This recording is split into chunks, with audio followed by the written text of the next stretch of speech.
আসসালামু আলাইকুম প্রিয় বন্ধুরা, এটা হচ্ছে 14 গ্রাম ভোজন বিলাসের সামনে সিএনজি স্ট্যান্ড। এই স্ট্যান্ড থেকে কিছুক্ষণ আগে দুইটা মহিলা উঠছিল একটা সিএনজিতে। ওই সিএনজিতে করে ওরা গিয়েছিল কনকাপুর। যাওয়ার পরে ওদের একটা ব্যাগ ছিল, ভ্যানিটি ব্যাগ, সিএনজির পিছনে ব্যাগটা রাখা হয়েছিল। ওই ব্যাগটা ওরা নিতে ভুলে গিয়েছে। এখন ওই নাম্বারে ফোন দিচ্ছে, ফোনটা ধরতেছে না। যদি কোনো সহৃদয়বান ব্যক্তি ওই ব্যাগের খোঁজ পেয়ে থাকেন, অবশ্যই আপনারা আমার সাথে যোগাযোগ করবেন। আমি স্ক্রিনে আমার নাম্বার দিয়ে দিব। আপনারা যদি ওই ব্যাগটা পেয়ে থাকেন অবশ্যই জানাবেন। মহিলা দুইটা এখন এখানে দাঁড়িয়ে আছে, ওরা অনেক কান্নাকাটি করতেছে ব্যাগের জন্য।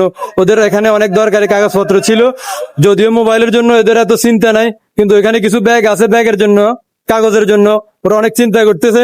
এই স্ট্যান্ড থেকে উঠছিল এখান থেকে। যদি কোনো সিএনজি ড্রাইভার ভাইয়েরা এই ভিডিওটা দেখেন বা কারো কাছে থাকে ব্যাগটা, অবশ্যই আপনারা আমার সাথে যোগাযোগ করবেন। ওই মহিলা দুইটা খুবই কান্নাকাটি করতেছে 14 গ্রামে সিএনজি স্ট্যান্ডে। ধন্যবাদ সবাইকে। ভিডিওটা একটু বেশি করে শেয়ার করে সবাইকে দেখার সুযোগ করে দিবেন।